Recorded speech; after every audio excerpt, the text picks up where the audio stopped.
Hello everyone, happy 2024. I hope everyone's 2024 has been good so far. Today is the 20th of Jan. It's a little bit after the new year, but it's my first time sitting down in front of a camera for the year. First sit down video of the year and first video for 2024. I actually have a lot of backlog footage from other videos that I do intend on uploading. Some I've even started editing. It's just that I felt that I wanted to post this video first because I just felt it's kind of appropriate. This is kind of more of a reflection type video for myself. It's giving when I was in high school and we had to reflect after an assignment, but now it's just for me. I thought I wanted to go do my 2023 resolutions and kind of how I did, as well as my 2024 resolutions, just so that I can kind of speak it into existence. Today we have my little friend over here, my little IKEA golden retriever. His name is Bitch and we love Bitch, and he's gonna be my little support doggy for this video. So I'm just gonna put him right here. He's napping. Let's go through my 2023 resolutions. I have my iPad with me here, so I might be like just constantly looking at it because I kind of jot down what my resolutions were. One of my New Year's resolutions for 2023 was to have consistency in content creation, so I wanted to have at least one video every 2 weeks, and I did not achieve this, as evidently shown on this channel. It would be like 26 videos. And I definitely did not have 26. I don't even know if I have 10 videos. Let me check. Let me just quickly go and see.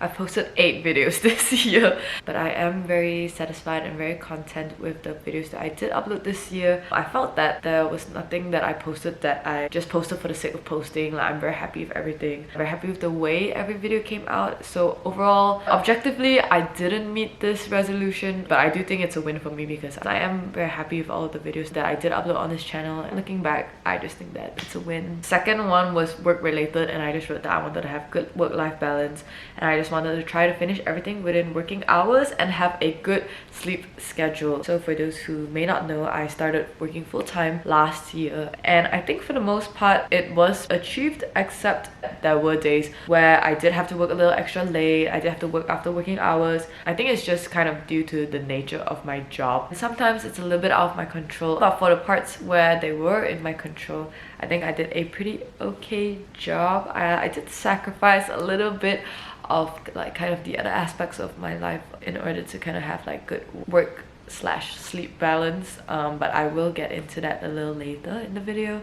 Next, I wanted to have a good amount of savings, and I wanted to use it for traveling and emergencies. There weren't many big impulse purchases. I think most of my money was spent on like traveling and holidays. I did have like a few trips with some friends and like friends visiting, and I went to Bali, and Bali vlog is coming. I just haven't gotten to editing it yet, but it is a video that hopefully will be uploaded. Okay, next up we have a lifestyle resolution, and it was to read more, and I wanted to learn another language. So I read a total of 3 books this year, and one including a book that I actually started in 2022, but it is still an improvement from 2022. I think in 2022 I only read 2 books, but you know, I did not take any active steps to learn or improve in any languages. That's just kind of on me. To be honest, I kind of forgot about this resolution throughout the year. I just didn't really keep that in mind, but that's okay. I'm not really too bummed over it. Okay, now it kind of goes downhill from here, but let's get into it. It's all pretty much lifestyle related. I wanted to have good health, both physically and mentally, and I wrote that I wanted to build habits and stick with them. So for example, like working out, I wanted to work out consistently, and I just wanted to eat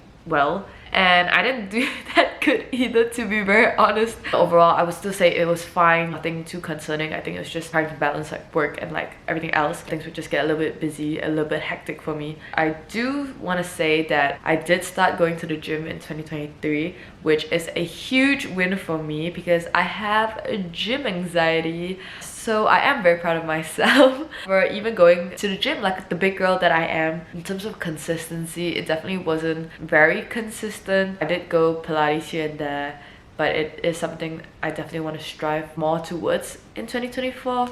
I think 2023 was definitely a tougher year for me mentally. I do want to say that I tried my best to take care of myself, of my mental health throughout the year. I think it's been the combination of starting this new chapter of my life, finishing school, which is like kind of all I've ever known for so many years, and then starting work. and just all these other small little changes throughout the year that have been really like impacting me, and it was a little challenging. I think I had high expectations for myself at the start of 2023. I just hope that I'll just continue improving and growing constantly and just kind of like constantly moving upwards. But I think I was a little naive. I didn't really like factor into how this change would have affected me, if that even makes sense. Especially since I know that I'm someone who doesn't really do well with change. So honestly, that's kind of on me. It's like I already know that I'm not good with change, yet I'm like, okay, yes, I know that I'm gonna be experiencing so much change this year, but I think it's just gonna be a smooth sailing journey for me when it was not. Throughout the year, I did kind of change my goals for the year, or I kind of changed my outlook, or kind of like the direction that I wanted to for the rest of the year, because of how all these other factors were impacting my overall like health and well-being. For like a big portion of the year, it was a lot of like taking care of myself, you know, just trying to stay afloat. And yeah, okay, now let's go into 2024 resolutions. I am keeping the read more resolution because I think it's been picking up like my interest in reading. I'm currently reading a book right now. Actually, I'm reading a Sally Rooney book. I think it's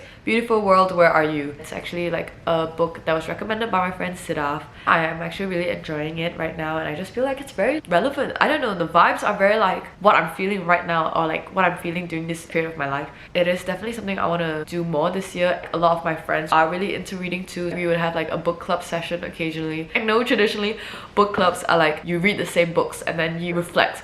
But for us, we just kind of meet, have like a little picnic, and we just read our like own books, and then we'll just have like little snacks, and it's fun. And I think it's something that we do want to keep doing this year, because I do enjoy reading it. It ties in with my next resolution, which is less screen time. On average, my screen time in 2023 was like 6 hours, which isn't the worst, but obviously it isn't ideal. I just don't like the fact that most of my screen time goes to me mindlessly scrolling TikTok, Instagram. It's gotten so bad to the point where every day when I wake up, the first thing I do is I need to scroll TikTok to be awake, and I just don't want so much of my time to be spent mindlessly scrolling. I would rather just spend that time to rest, or to read, or to do something productive. Like even if it's not productive, I just don't want it to be unproductive. So that's something that I'm gonna try to reduce this year, and I think reading more would help. I think another one was saving money. You know, I am paying for my bills. I don't know if it's very relevant, but I'm actually on a 485 on a temporary resident visa, and it's actually expiring in October, so I'm trying to apply for my permanent residency here in Australia. It is kind of expensive. The visa application itself is like 4,000. There's like a lot of steps before you even reach that stage, because it's like a whole expression of interest, a whole process. And like throughout that process, if you want to like engage with an agent, which I probably will, it costs money. And so I do want to save money, and not just for the visa, I think just in general. I just want to continue with that so that I can save it for emergencies or for traveling. I think that ties in with me wanting to cook more this year. Cooking actually saves so much money, especially in Melbourne. If you go out to a restaurant, on average the meal would be like $20. And I don't know, like I think during the holiday season I just ate out a lot, and I do enjoy eating yummy food, but I think it's like eating too much yummy food all the time. You get kind of sick of it. You kind of crave like rice and meat at home. Like I don't know, that's just me. I'm kind of going on a ramble session now. I do want to get into posting videos more often. I don't think I'm gonna have a video every 2 weeks kind of consistency, but I think I just want to post more frequently. I just want to continue filming and editing, because it is still a hobby or like a passion of mine. As I'm going into my second year of working full-time, I'm just starting to get used to it. Hopefully I can kind of ease myself back into it, into like posting more consistently and getting like better work, own time, friend time, partner time balance. The overall theme of my 2024 is peace and balance and growth, but not pressured growth. Yeah, words. Anyway, this has been my little 2023 wrap up and 2024 opening resolutions, goals, and thank you so much for watching, and I'll see you in the next one. Bye.